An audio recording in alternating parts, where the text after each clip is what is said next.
Do you need to connect this? Oh, okay. Okay. Okay. Okay. Thanks a lot. Let's come close. Let's come close. Let's come close. Let's come close. This is a men's session. There are no women. Oh, my wife is here. This is the only woman that's there.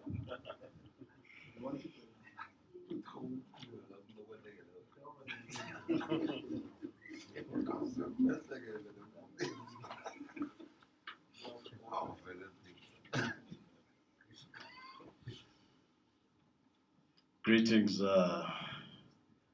men of standards, in the name of Jesus.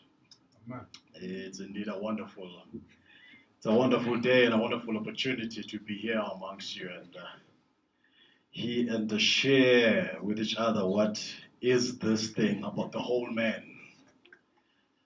So today we are here to talk about the whole man, and I've been asked to share a little bit on the book that the Lord led me to write a couple of years ago. And the book is entitled, Men, It Is Okay to Cry. And the purpose of the book obviously relates directly to today's engagement, which is basically to make sure that the man is whole. That the man is whole. The basics of the book emanate from Genesis chapter 1. Those are the basics of the book. I know that this past Sunday, we shared, the pastor shared on the subject of God's blessing as coming from Genesis chapter 1, verse 28. And that's God's blessing. Now, this book emanates from verse 26. That's the part that talks about God's intention for creating mankind. And it then unpacks that intention that God had when he created man. And then when we look at that, then we will see what really he had in mind when he said that. So it says, it's entitled, Men, It Is Okay to Cry. And this is the cover of the book. And it has been introduced here before. So today is just to give you a brief outline of what's happening in the book. First of all, the topic relates to men, but it is not limited to men. The assignment that I was given was to direct it to men, because men form the foundation of society. Man was created first, and God spoke to man and gave him instructions and the blessing, and then man had to translate that and teach that to the woman. So if the man is not in his right place, in his right positioning, then the man cannot be whole enough to be able to transmit the knowledge and the wisdom to those around him. Now that begins with self before it translates to partner, before it translates to child. So when we say, men, it is okay to cry, you've got to understand the concept behind crying. Yes, it involves tears. And yes, it involves a cry out for help. Now, women have outsmarted us when it comes to shedding tears.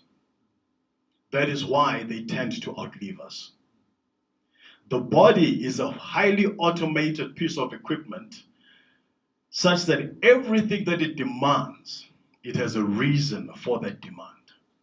Now, when you are sad or when you are in pain, from when you were a child, your body just wants to cry.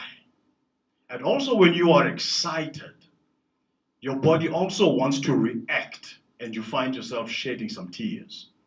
There is nothing wrong with a tear coming down from a man's eyes, whether be it out of sadness or be it out of happiness or joy. There's nothing wrong with that. It is the body's automated mechanism to reset and to realign the emotion so that you can function again. We use computers, we use cell phones. Sometimes cell phones freeze, sometimes computers freeze, and you have to reset. Some cell phones are so smart that a reset is a simple poke through a small hole, and the whole cell phone resets, and then it can function again. So there are times when the man hits a deadlock in one area or another. We will cover just a few of them.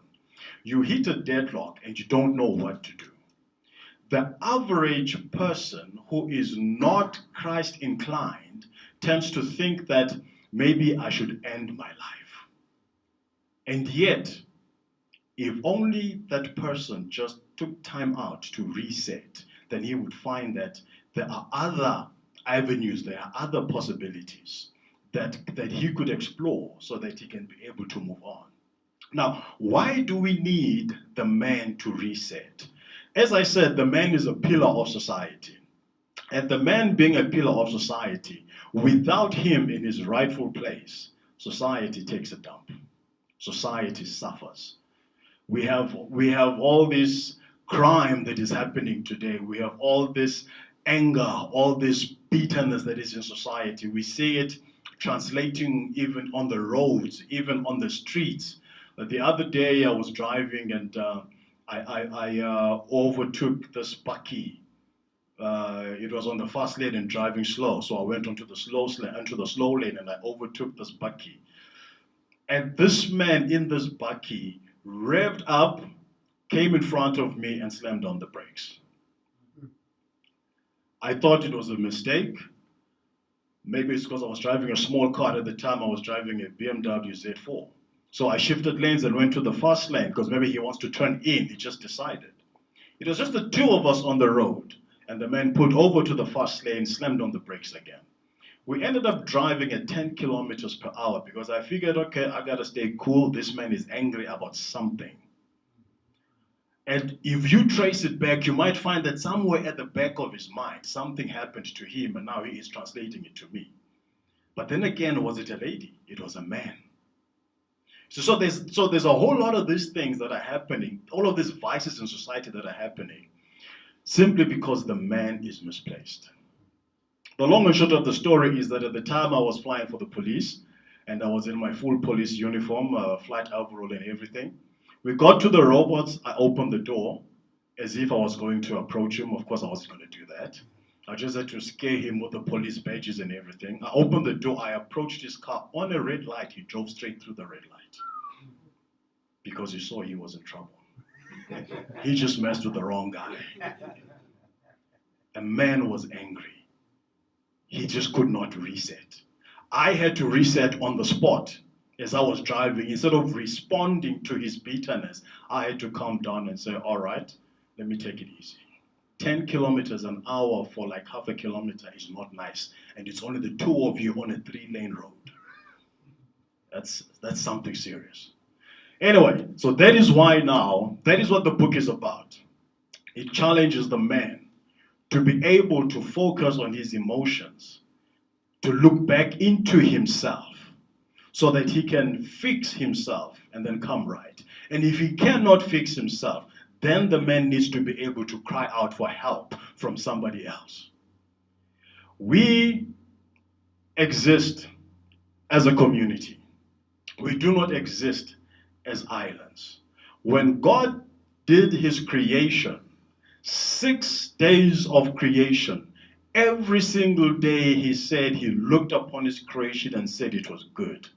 Every single day. And then God made man in his own image. And then he looked upon the man, and what did he say? For the first time out of his entire work of creation, he said it was not good. Because this man was alone. And this man was busy talking to animals and dogs and talking to himself and plants. It was not good.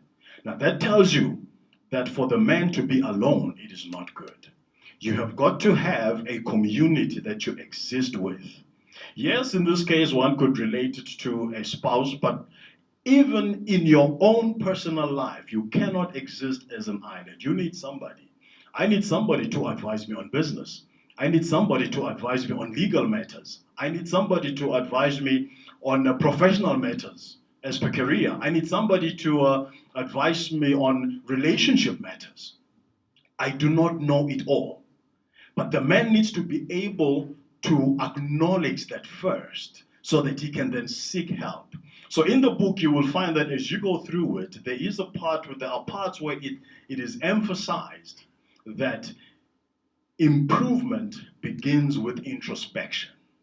So the man needs to look into himself and accept his weaknesses and accept his shortcomings and accept that he does not know it all, that he is not the master of it all.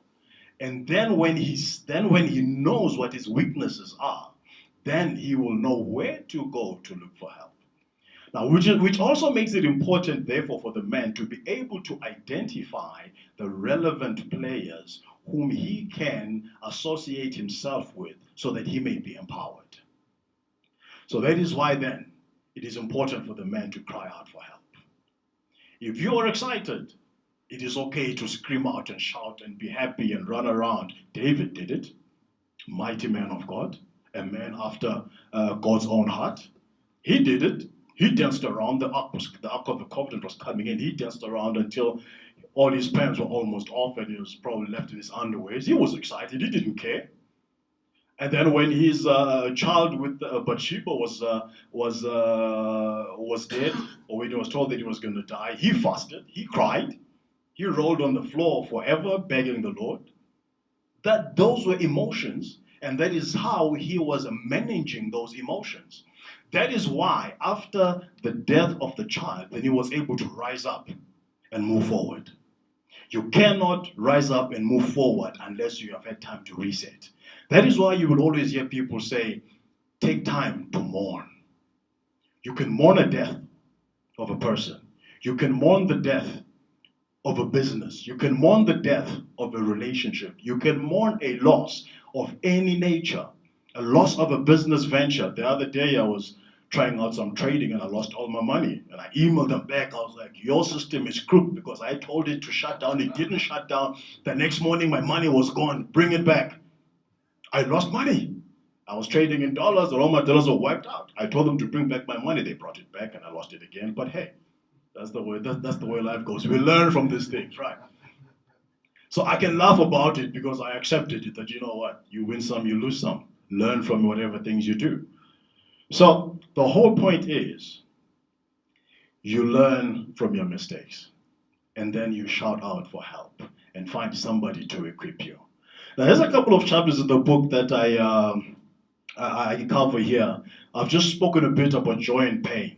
There's the chapter that talks about self-induced turbulence. Self-induced turbulence is when, if I could put it in simple terms of driving, when the driver of a car handles the steering wheel like this. Have you ever driven with a person who drives like this, like he's jerky, like he's on edge? I drove with a gentleman one day. We drove 2 kilometers. It felt like 35 kilometers. We were driving at 30 k's an hour because we were on gravel. It was so uncomfortable. It was a brand new double cab bakkie, but it was uncomfortable. It wasn't the road that was uncomfortable. It was the driving style that was uncomfortable. With aeroplanes, it's the same thing. You're flying smooth, the air is smooth, and some pilots will tend to start doing that. Do you understand? And you don't understand, why the hell are you doing that? Leave the aircraft alone and let it fly smooth. Don't fight it. Same with the car. If you're driving on the highway, you just put a finger on the steering wheel to guide it from drifting off because of the curvature of the road. You just put a finger on the one side and it's going to drive straight. You don't have to keep doing that. That is self-imposed turbulence. Even in relationships, we have a tendency of creating our own troubles and then crying out to somebody else about what she is doing, and yet all she is doing, she is reacting to something that we started. So now, as a man, it is important that you check how you relate with somebody else. There is this thing called emotional intelligence. Unfortunately, I have never heard of a college that trains on emotional intelligence. Now, emotional intelligence has a lot to do with wisdom. will dictate to you how you express yourself to somebody. Do you know that you can say something correct and say it the wrong way and things escalate? And do you know that sometimes you can say something that is correct, say it the right way, but say it at the wrong time and things fall off the cliff? Now, a man needs to have wisdom to discern that is it okay for me to say this now or not? Or is it okay for me to say this in this particular manner? Because remember, women usually, not always, but women usually respond to how we approach. And you can take it back to how you met. You were the first person, ideally, to say hi. And you were the first person to propose a relationship. That philosophy, that structure of interaction continues throughout death. For you as a man, you will always be the proposer. And therefore, you need your vision, you need your opinion to be captured and bought into by this person next to you.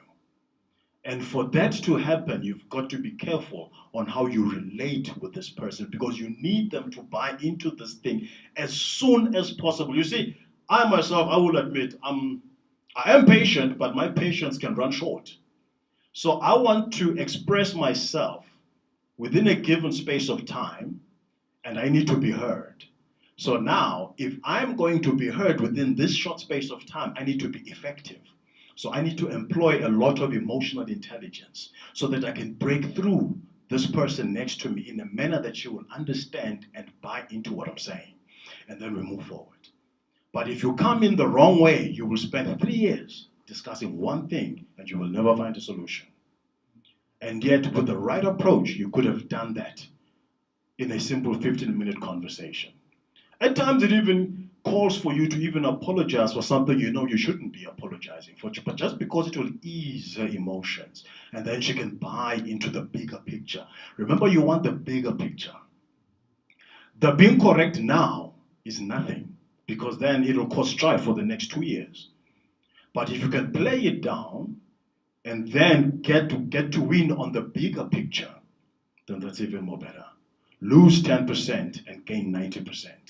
Instead of winning at 10% and losing 90%.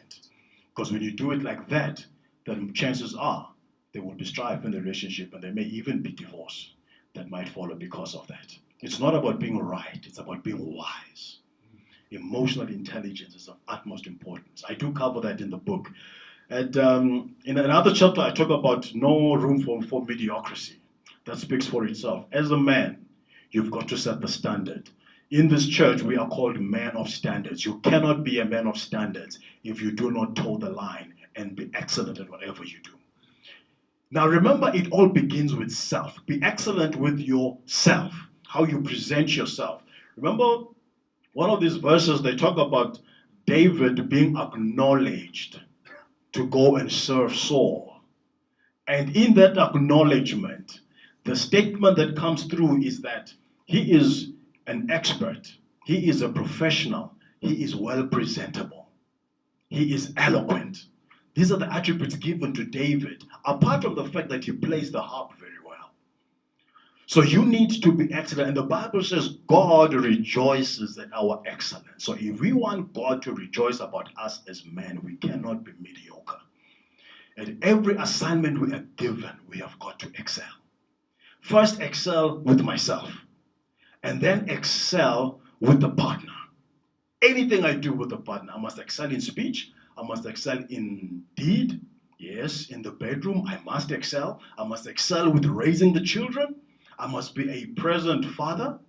Even if you are away, but whenever you are at home, you must be seen to be there, hands-on with the children. I help my children with homework whenever I'm home. The other day, I got results of one of my children, and I was not impressed, and I had to sit him down. My son didn't perform well in physics and mathematics. I had to sit him down and ask him why did he perform so poorly. He tried to explain himself. At the end of the day, I told him that I do not entertain excuses, so therefore let's fix this. So I told him to go get the exam paper. We sat down. we thrashed through the exam paper together. You understand what I'm saying? And after we thrashed through the exam paper, guess what? He gave me most of the answers that he got wrong than I did. Because now I approached it from a different angle from him being tense in class, faced with an exam.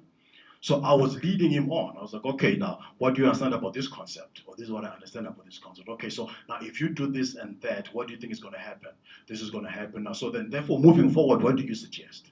So things like that, hands-on parents. So trying to excel. You have to excel at everything you do. Your profession, you've got to be known to be excellent. It doesn't matter how somebody else may choose to respond to your efforts, but you need to know that you've given it your best and your service, your output is in fact excellent.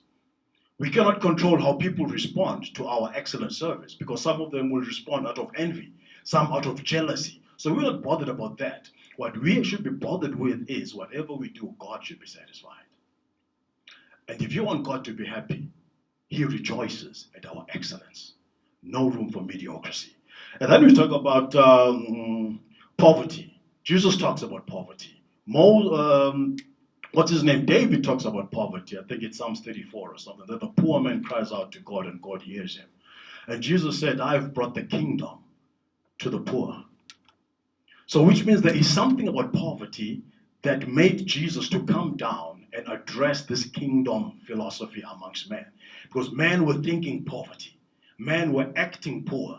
And Jesus said, I need to empower these people out of poverty. Poverty is a mindset. You first change your mindset, and then you can embark on activities that will pull you out of poverty. You can give somebody 2,000 rands today. By the end of the year, that will be 200,000 rands. And yet you can give somebody 50,000 rands today, and you will find 30 pairs of shoes in the closet. And by tomorrow, that money is blown away. Poverty is a mindset. So as a man, you've got to think yourself, plan yourself, and act yourself out of poverty. Why are you doing that? Because you have been entrusted with certain people that you need to look out for. Your wife is your responsibility. Your children are your responsibility. They are a righteous offspring that the Lord has given you. Therefore, you need to excel at providing for them so that He can then see you as an honest custodian of His wealth to His children and endow you with even more wealth because you are responsible. Now, if you cannot do that, it is okay for the man to cry out for help. There are people that are in society, that are in church, that are in the family that can help you think bigger, think successful, that can help you even move forward. If you do not speak your dream, nobody can help you with it. Maybe if I stood here now and spoke my dream, somebody would say, hey, I'm buying into that dream. You understand what I'm saying? But if you're sitting in your corner, in your cocoon, thinking that you will just roll down and pray and money will come from heaven, it ain't going to happen. God uses people right next to you as agents of your progress. So please, it is okay for the men to cry. All these things are covered in my book. And lastly, I will just talk about the element of politics. That even in politics, we tend to get the wrong idea as believers. Politics is not the responsibility of the crooked and of the nasty people out there. Politics is the responsibility of the believer. The word church comes from the word ecclesiasta. What is it? Ecclesia, I think. And that word ecclesia means senate. So which means right here, this is the Senate that has to be governing Midrand. Are we clear on that one? Because now think about it. I'll make a simple example. I have nothing against Umsholozi. I enjoy his humor and his relative wisdom. But the man was going through a case of fraud when he was elected president. Now you make him president and you expect him to behave like a bishop. I find that very misplaced. You cannot take a frog, put it up here, and expect it to start singing like a bird. It ain't gonna happen. So if you desire righteous leadership, the kind of leadership that will respect the laws of God, the kind of leadership that will set a standard that will connect the society and the country to heaven, then you need people that understand godly principles. You need people that God speaks to and they listen to God to do that. If you're going to have legislators that go out there and are selfish and are greedy and are stingy, and you think that those people will turn around and legislate according to godly principles, it's not going to happen. And the more as believers you sit back and hold back your intelligence and your wisdom from governance, and think that when you cry out to God and pray for those in positions of power and think that's going to help, it ain't going to help. Remember, it is easier for you to cry out to God about a misdeed that is being carried out by another believer because there is a connection. You talk to God, he also talks to God. So if he's doing wrong, then he will hear the voice of God and things will come right. But if you're going to cry to God about an unbeliever, there's a disconnect somewhere, it becomes a bit of a challenge. It is not to say that God cannot wipe them out, but what I'm saying is for the ease of operation, make sure there's a connection. That is why even in relationships, the Bible says, do not be equally yoked with non-believers. Because the whole point is that this triangle should be full, should be connected. I know my wife reports me to God every now and then because sometimes I'll be sitting planning something and the next minute I'll be sitting there and the voice will say, don't you dare. And I'll be like, okay, I thought I was on the right track. And the voice will keep saying, don't go left, go right. And I find myself bending to what the wife wants, even though she did not argue it with me when I was opposing her. Because there is a connection. When I opposed her, she cried to God and God spoke to me, and then I followed the correct path. Same thing with politics, same thing with the leadership. Believers need to strive to be in management and in governance so that God's intention of creating man to make earth more like heaven can be fulfilled. So the main thing is, for the man to be whole, he needs to be able, he needs to connect with God on a continuous basis. First, his relationship with God must be good. He must have a voice for God. And then he needs to then nurture horizontal relationships. And that man must not be afraid to introspect and correct himself, admit guilt, admit failure, and seek help for excellence. I'm going to leave it there for today, just so that I don't waste time. But that's what the book is about. The man needs to be whole, and for him to be whole, introspection is key. Introspection in line with the Word of God. Amen.